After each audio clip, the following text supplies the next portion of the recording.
Mary Jo, I think you texted me that you wanted to try and go last. It's okay if you can't.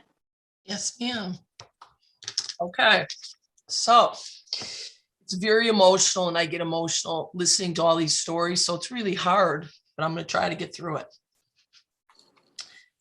Anyway, hi, I'm Mary Jo Kane Reese, and I'm here on behalf of my dad. My dad had a stroke on October 10th, 2019.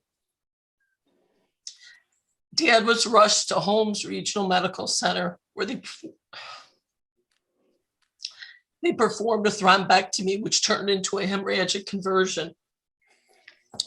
After the surgery, the doctor came out and said, "I'm sorry, I caused a hemorrhagic conversion." And at that point, I had no idea what that was. I was never involved in the medical field. I was involved in the legal field. Anyway, after the surgery, they heavily sedated my dad. They intubated him and basically knocked him out.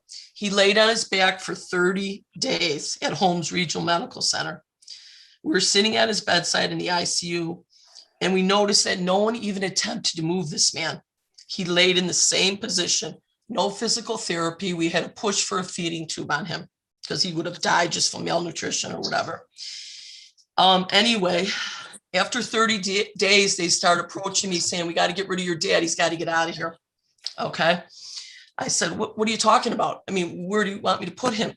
"Well, we have a long-term hospital you can go to. It's called Kindred in Melbourne. It's a long-term hospital. They'll give him rehab and therapy and he'll, get better." So we did that. We moved him over to Kindred. We were there at his bedside. I have 5 siblings. We all were there for him. He was never left alone if we could help it. At that hospital, they never moved him again. But when I would come to the hospital, everybody would scatter and act like they're doing something. Okay. They weren't doing anything. But anyway, lo and behold, he was there for 90 days.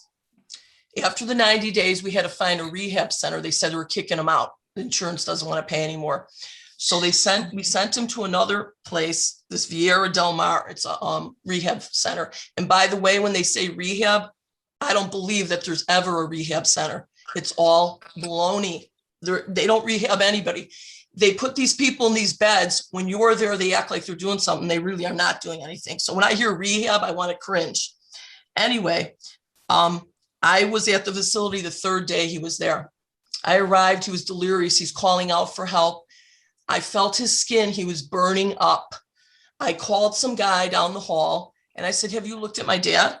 And he said, "No, I just thought he was talking to himself." I'm like, "Excuse me? He's delirious. He was calling for help. You could hear it vividly. Help." Anyway, we called 911. His fever was 105, by the way. We rushed him to Cape Canaveral Hospital, which is right where he lives. He lived in Cocoa Beach in Brevard County. Cape Canaveral Hospital did a bunch of tests. They let me in the room. They showed me his back, his coccyx bone. He had a bed sore as big as a hole where you could put a golf ball into it. Okay. The result of Cape Canaveral Hospital was he had sepsis, he had pneumonia, and he had MRSA. He had 3 things going on. Okay. This was mind-boggling. They treated him immediately. They treated him very well at Cape Canaveral Hospital, I have to say. Anyway, during the course of this whole dilemma or this horrible situation, I talked to medical people and they said, "Hey, don't worry about it. Later, you can do something. You could sue these people. You can do whatever you want."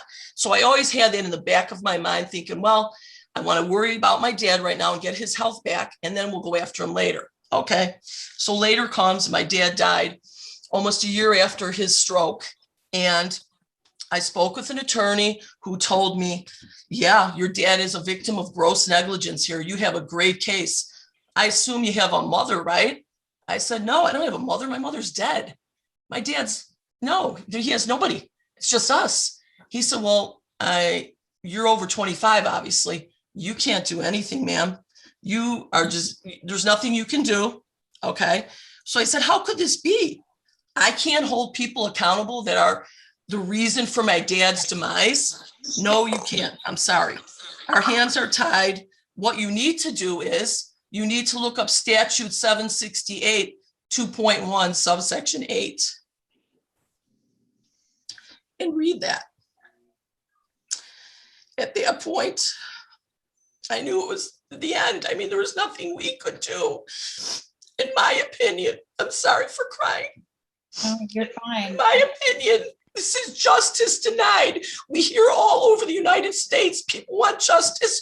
We are crying out for justice for our victims, our fathers. How could someone let this happen?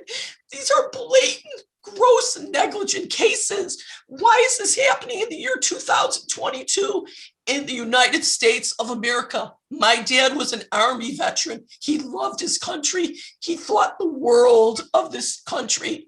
God only knows. He obviously doesn't know what happened to him at the end of his life, but this has to stop right here and now. This law has to be repealed. It is archaic. It is nonsense. I am tired of these insurance companies, these medical malpractice lobbyists. They don't care because they weren't affected, but I bet if they were affected, they'd be changing this whole thing. So we are going to continue to fight till our last breath so we can make a change for the future of the state of Florida. A lot of people retire there. I personally live in Chicago. I visit Florida frequently. I know several people that I've educated now. You're moving, you're retiring to Florida, you better look at the law. If something happens to you and your wife is gone or your husband's gone or your children are under or over 25, you can't do anything.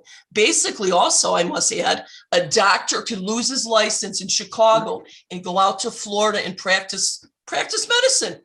What is going on here in the state of Florida? It's ridiculous. And again, till my last breath, I will keep fighting for this.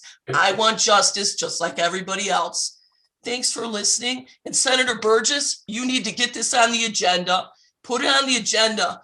The Judiciary Committee needs to hear these bills. I don't want to hear any excuse. I don't care what you say. This is our legal right as United States citizens.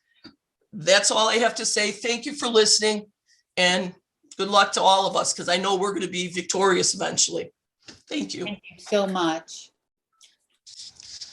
God bless you, Mary. Thank you for sharing that. I know it was hard, but we're gonna make a big impact, and every we got to get a lot of people on board and make a big, humongous impact on what's going on.